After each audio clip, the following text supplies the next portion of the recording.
It's my pleasure now in this session to first introduce to you our first speaker, and that is Dr. I.J. Singh. And I must say that the best way to know him to spend an evening with him. I had that fortune yesterday, and he knows so much, and he has thought about the Sikh issues in such a great depth I just can't describe to you.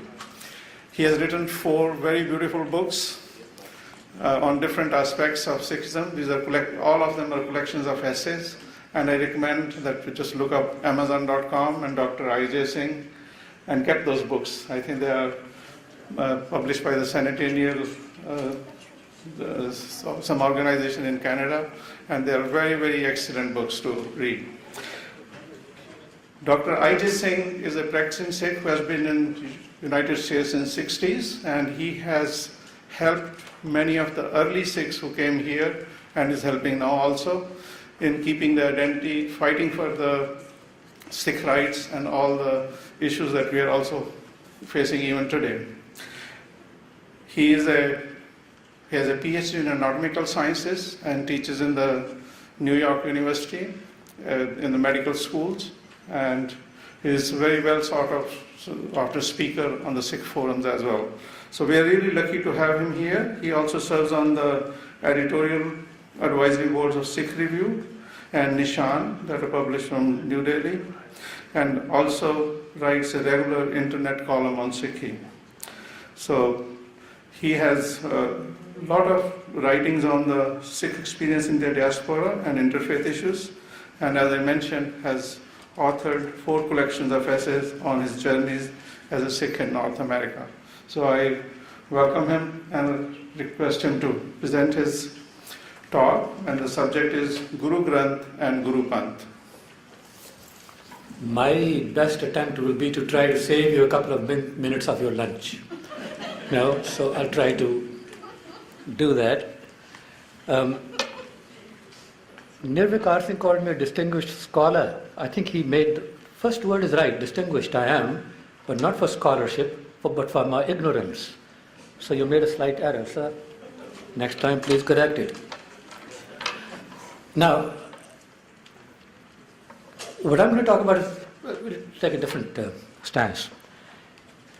Sikh history is very clear that the first 9 gurus, Guru Nanak to Guru Tegh Bahadur, when their time came, they designated a successor guru. Guru Nanak appointed Guru Angad and so on down the line.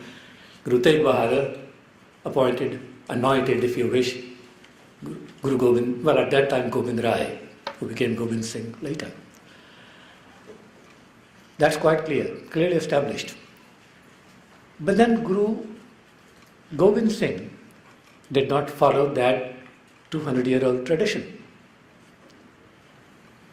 And my question is why? And the question really came from not my little brain, but in talking about it to a fellow who's quite a distinguished scholar of Sikhism and is a chairholder, one of the Sikh Studies Center's chairs here in this country. He holds that, and I will not name him. And we were talking about it at a party, and he said to me, the reason is very simple, that Guru Gobind Singh did not appoint a successor in human form. And the reason is that all his 4 sons had been martyred. Now, I thought about it a little bit. The reason did not sit well with me. That makes no sense to me. Because Guru Nanak did not appoint his son, nor did Guru Angad. And the sons were willing, in fact hungering, salivating for the office. They wanted it. They were not judged able to handle the job. And they were not appointed.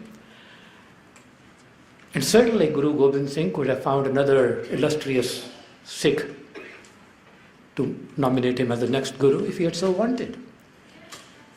So why do you think he didn't do it? Now, we cannot, why did he upend that whole tradition, which was over 200 years old? Now, we cannot second guess the Guru, that I grant you. But I think we can think along this uncharted territory for our own edification and our own education. And that's what I hope to do with you today, in the next 19 minutes now, or 18. Now, in the Guru Granth, and you know better than I, the word is paramount.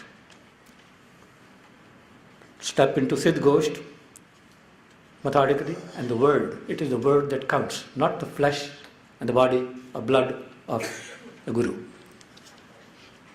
Or read the line Pothi Parmeswar Ka Than in Guru Granth, or the one that Nikki cited earlier, Bani Guru, Guru Hai Bani, which Bani Amrit Sare. So it is not that. And we know also that Guru Arjan showed the utmost reverence to the Ad Granth when it was completed in 1604 and first ensconced in the Harmandir. So the word is paramount. As an example, I would give you the example of Christianity, for instance, in which the physical persona of Jesus is at the core. And this is reinforced at every Mass, at every communion. When they tell you that the appearance of the bread and wine or grape juice, whatever the case may be, remains unchanged, but it has transubstantiated, it is changed to the blood and flesh of Jesus. It's a doctrine of transubstantiation that they certified to be true after a long conference. But that kind of a thinking would not do in Sikhism, and therefore the personal body of a guru is not the main thing. Personalization of the message is not it. But let's think a little bit outside the box to get at this. Now look at India's political geography when the Gurus trod this earth. Now, the northern border of India has the Himalayan ranges, as good a barrier as nature could invent. This triangular bit of the Indian subcontinent, the sea guards it very well. And until the Europeans came in large numbers by sea, the British, the French, and the Dutch, and so on, that was much later. Before that, just about all invaders that came, whether they were the Caucasians or whether they were Alexander the Great and his followers, every two-bit dictator anywhere else, or czar or whatever you want to call him, it was part of rites of passage to go to India, to loot India for a while, and the way was through the Khyber Pass that sits between Afghanistan and India and occupies America much of the time these days. And end up where? In Punjab. The greater Punjab, half of it now in Pakistan, half in India, but that was the homeland of the Sikhs. That's where they all ended up. Now, what was things like then? In one sentence, the people of India, Hindus, lived and died by the caste system. Women lived precarious lives. And the Indians were then inured to being what I would say is between a rock and a hard place. On one side was the very rigid limiting caste system, and the other side with the politically dominant Islamic culture. And it was a difficult situation to be in. In Islam, wanted the people to convert, whether willingly or by force. That was not the issue. So when the Gurus trod the earth, this is the way things were. And in Sikhi, I would tell you that they embarked on a very novel experiment. The experiment being of the art of nation building with a spiritual core added. And again, I would say the art of nation building. Now, with the spiritual core, now in a social compact or a social contract, whatever you wish to call it, what do people need, really? Well, there are two fundamental needs, making a life and making a living. They're complementary to each other, but they're not the same. They're very different from each other. Making a living puts food on the table, and making a life, the relationship of man, to God, his inner nature, his sense of self, what he is, what his purpose of life is. Right? Debating the issues that make us what we are. The ideas are complementary. So in a spiritually based, progressive and ethical society, you need an ethical framework to build communities. You need a life of dignity and promise, economic hope, participatory self-governance, transparency and accountability, so that people have a stake in their own lives, a system of conflict resolution, because every community, every family, every country would have inner conflicts, and a sense of fairness. And that's a tall order indeed. Nation building is not done the way we tried in Iraq or Afghanistan. It requires a paradigm shift. And paradigm shift does not occur in a month or a year, or sometimes even a lifetime. And I would say to you that the Gurus went about very systematically to build Punjab and its infrastructure, therefore. And you know the history better than I, and I'm not going to go into the details of any history. I will offer you little factoids that you know very well, nothing new. But I hope to connect them in a manner to provide a new different connection, different reality. The first Guru Nanak founded Kartarpur, that many have referred to already. Now, he nurtured the community the last decade of his life. And then the second Guru, Angad, went to Khadur Sahib to develop that, and the third went to Goindwal, Guru Amar Das, developed that. And when I listen to explanations of this history in the Gurdwaras, they tell me that the Guru, let's say the second Guru, moved away from Kartarpur because there were problems in families and rivalries and things of that nature, and for his peace he went away. And they give you the same story for the third Guru in Goindwal and for others as well, that he moved away to keep the peace there. I say that's a misreading of history. That's a misreading. That doesn't make any sense. I mean, these things happen all the time. You don't run away. To have a band to move away from Kartarpur, which had been built by Guru Nanak for so many years, nurtured so well. I would think that Guru Angad, if he was running away from it, would have really only two options. Either to say to the Sikhs of Kartarpur, I am going to a different town, I can't live here, I can't pursue my work here. You take care of your own needs, I'll build Khadur Sahib and others will come to me if they so wish. In other words, he would abandon those Sikhs of Kartarpur and say, you go take care of your own needs. I can't do anything for you. The second option is for the Guru to say, I am moving to Khadur Sahib for my peace, you come with me. In other words, he could evacuate Kartarpur. So either to abandon the population of Kartarpur or to evacuate it. History doesn't tell us that that happened. So that was not an option that was taken. And if you look at the other Gurus, the fourth Guru to the 10th, Guru Ramdas to Guru Gobind Singh, look at the towns they built, Ramdaspur, Amritsar, Tarantaran, Hargobindpur, Kiratpur, and so on. And finally you get to Anandapur and Kesgarh, and I probably left as many as I included here in the list.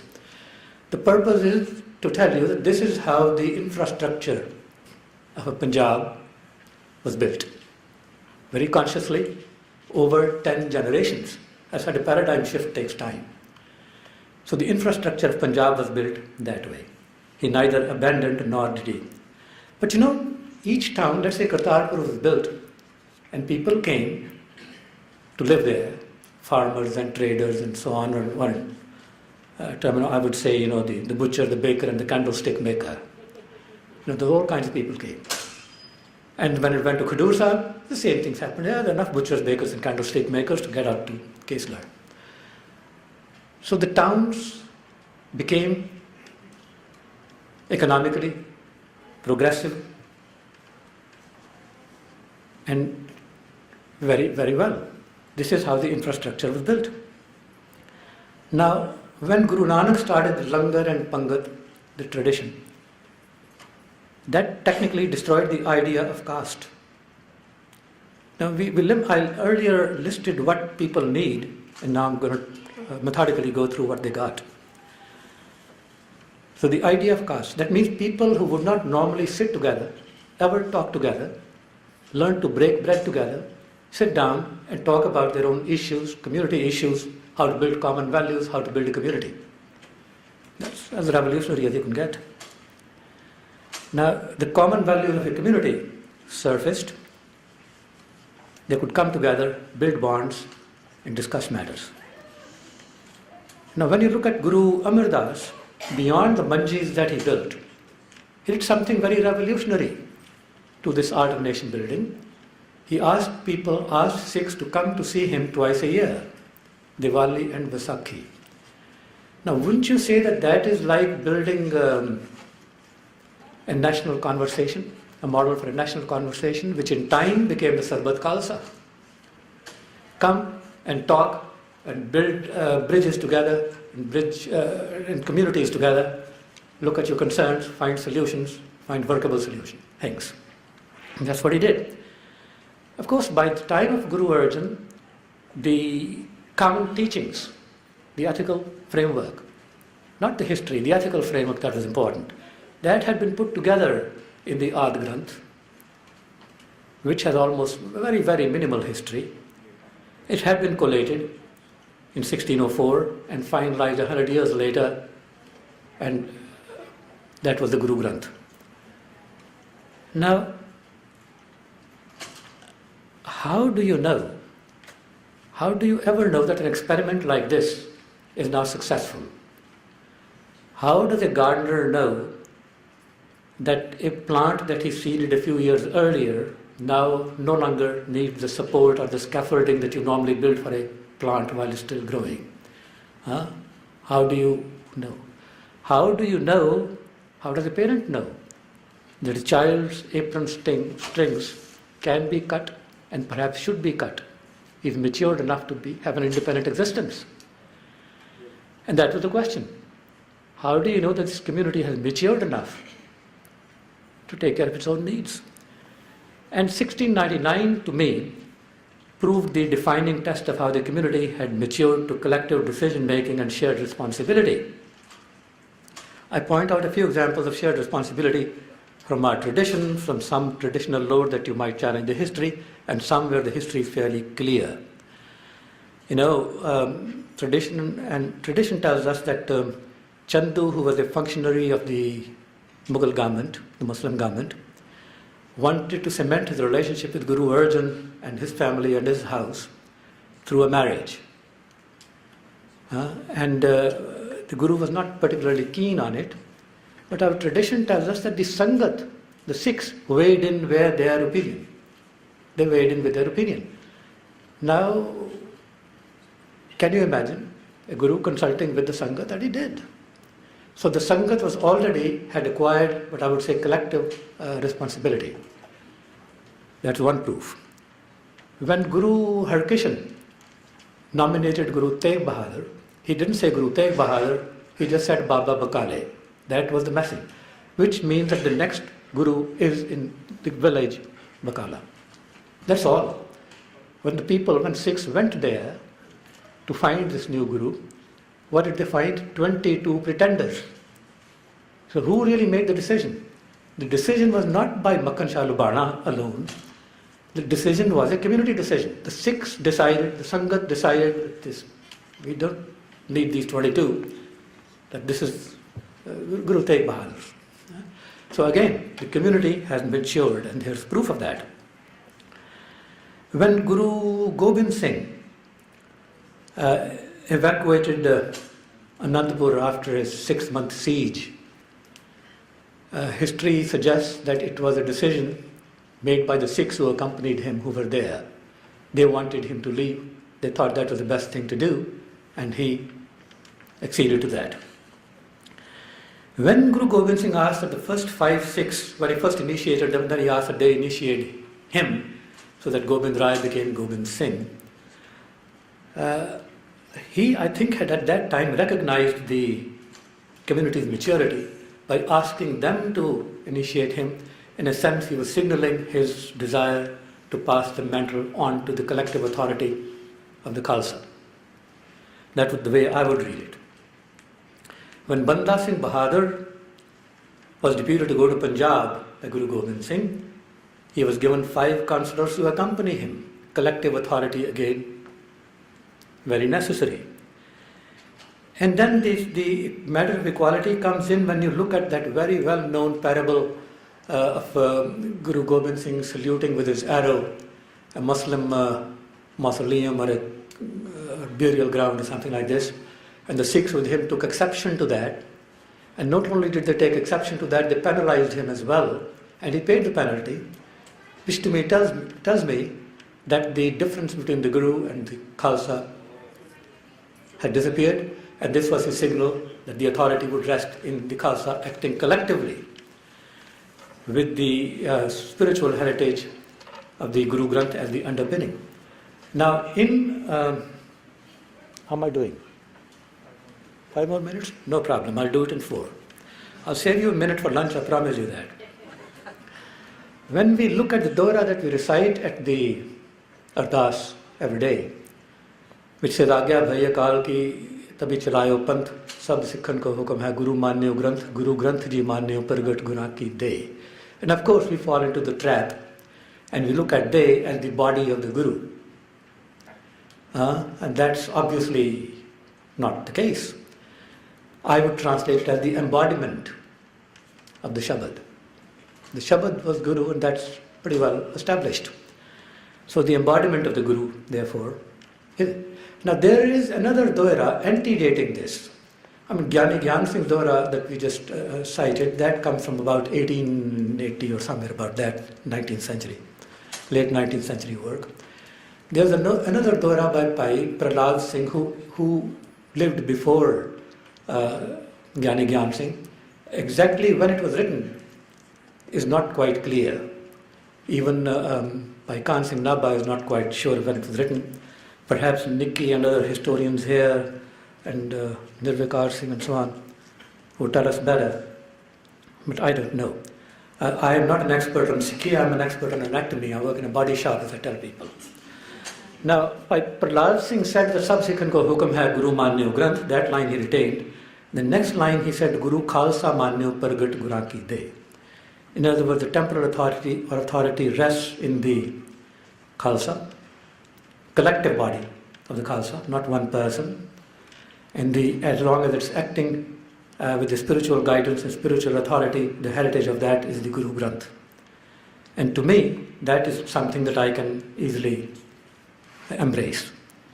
So there are incidentally other variations on that line, Guru Khalsa Manyo or Guru Panth Manyo or some other variations as well. That's not important. To me, both of these or all these versions are not written by Guru Gobind Singh, but they are quite in agreement, quite consistent with our history and with the way things are and the way things ought to be. Now, therefore, given that, by the time of Guru Gobind Singh and by the time of 1699, there was absolutely no reason left for a Guru in human form, and none was appointed. There was no reason to. So there's no reason for us to run after Babas out there and reappoint them to something that they were fired off from a long time ago. And the Guru, in a sense, recognized a maturing community. Now it is for you to ask that if the community was mature then, 300 years later, where are they and what have we done? With the consistency and clarity of the message, as I see it's very clear. And I leave that for you to parse in the next 3 minutes that he will give us. And I just remind you, I want to leave you with one thought, that it is in discussion and debate that we sharpen our focus, define our goals and hone our skills. So please do it. I thank you, and Vaheguru Ji Ka Khalsa, Vaheguru Ji Ki Fateh. If it was written and compiled by Gurus, and now Panth is the final authority, and Guru Gobind Granth is not the Guru, so do you mean to say Panth has the authority to make change in Guru Granth Sahib? Because Guru did make some changes when compiling and given the final shape. Okay. It's a complicated question. My reputation is I don't answer questions very well. What I do is I talk about them beautifully. So let me go around the rose bush well, and you can, the answers will come within you. You know, again, I said in temporal matters, worldly matters, the authority rests with the Khalsa acting in consonance with the spirit of the message of Guru Granth. If you are not in touch with the Guru Granth or what it says, you are not quite in a position to make any judgments. Now,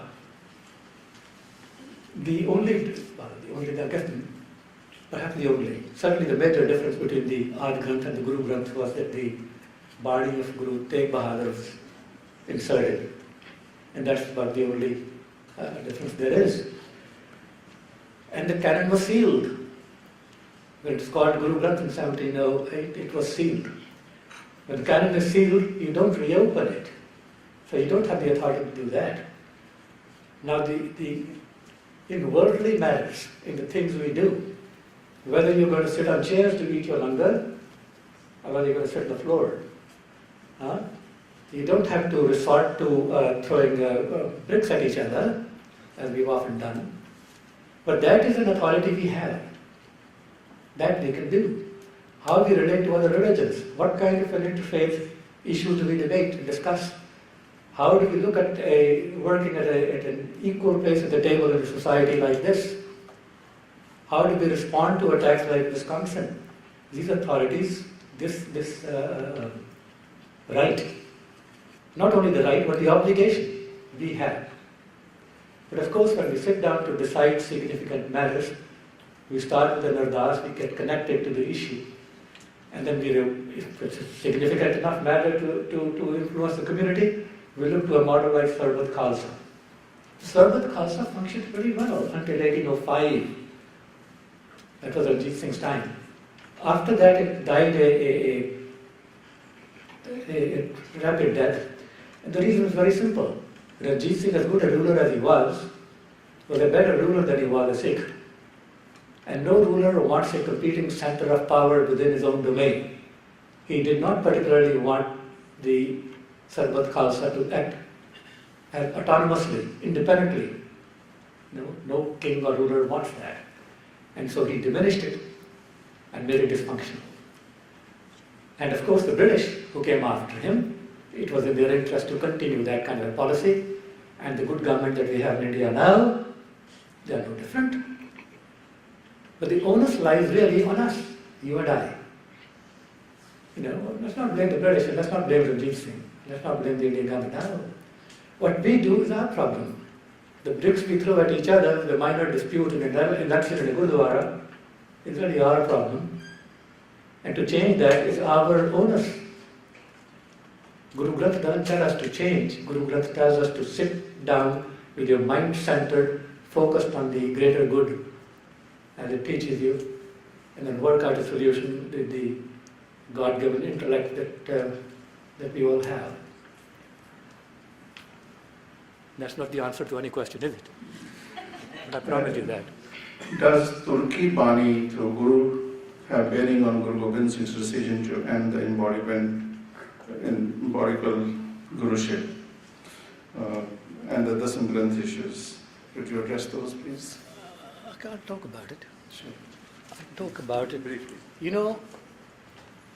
Language is, particularly when you talk poetry, as Nikki would tell you, and it's metaphoric. You don't literally translate it too easily. When we say Turki Bani, yes, what exactly do we mean? Is it coming from a different zip code somewhere? Up in, how many heavens are there? 7, I guess, if you're a Muslim. Not really. It's inspired. When you're connected to the infinite within you and around you, then from that inspired connection, infinite connection, the Bani that comes is Turki Bani. Something that is beyond our capabilities often, beyond our dreams often, we call it Turki Bani. It is like, and I'm going to give an example which may seem far-fetched. When the particularly Roman Catholic belief, then it insists that that Jesus was virgin born. We, of course, dismiss it by saying that it's not a biological possibility, or that he ascended to the heavens bodily or spiritually. And believe me, they had a conference for several days to decide, did he go to the heavens bodily or spiritually or both? Right? You went to Catholic schools, Dr. Nikki. And so do I. Now, what does that really mean? Our human lives are so limited, and my psychologist friend will tell me that, Meji Singh, are so limited, our lives are so insecure, and these lives, these people are so different from us.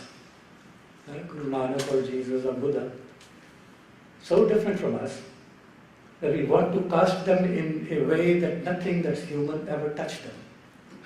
We cast their life and death in a manner that's absolutely devoid of human experience. I've heard people say that, when Guru Arjan was in a hot plate, Guru Tegh Bahadur was beheaded, they felt no pain. And my answer was very simple. If Guru Arjan felt no pain, what's he going to teach me? Right?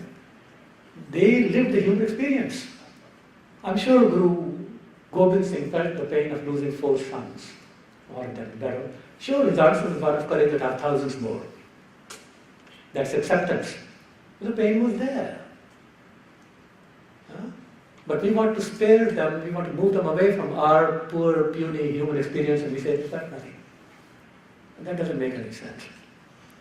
So, I would not literally translate the body that's coming from some other location somewhere else. It's coming from within the heart of man. If you want to find infinite space, then infinite reality is going to be within the human, that we find it. And within the Sangat, within the human, that's where we find it. We don't find it anywhere else.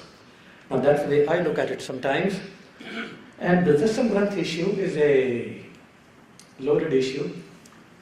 I can touch it for one very simple reason. I'm flying out tomorrow morning very early. There are a couple of points I want to make on the Utsav Granth. And I'm going to, since you gave me that opportunity to open Pandora's box, I've got to do something to clamp it down now. One, of course, it is pretty well established and accepted by Sikhs the world over. Forget the minor sects and segments that dissension that exist. That the Guru, the spiritual repository of our spiritual heritage is the Guru Granth, not the Utsav Granth. So whatever it may be, and it's a very important piece of literature for Sikhs, that's one fact. 2, at one time the scholars, I think in the 1880s or something like that, did sit down to look at it and decided what constitutes Bani in it that we can accept as the compositions of Guru Gobind Singh, and what constitutes Bani that we are reasonably sure he did not compose, and what constitutes Bani which may be or may not be, we're not so sure. The book is open on that. So what we know or recognize it was composed by Guru Gobind Singh is included in Gurkhas and things and in our readings and so on, and respected. Now, the Utsav Granth was made into a volume, I think, by Mani Singh a couple of decades after Guru Gobind Singh. Much things were lost, the treasures were lost, writings lost, but they were able to collect. He was able to find very much, quite a bit, and this is what he composed and collected.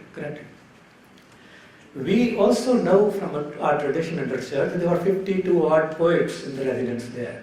What do you think poets do all day? They play with words, they write poetry, they write nonsense as well. Don't they? Now, did some of it sneak into what we now call the Utsav Granth? Very likely.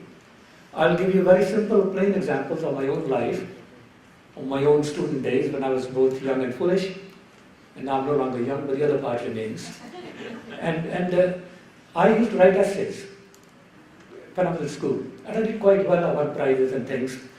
And so I found then that my essays were better graded, and I did much better at winning prizes if I could embellish my essays with some quotations and citations from some well-known philosopher or writer, Shakespeare or just whatever. And they did much better.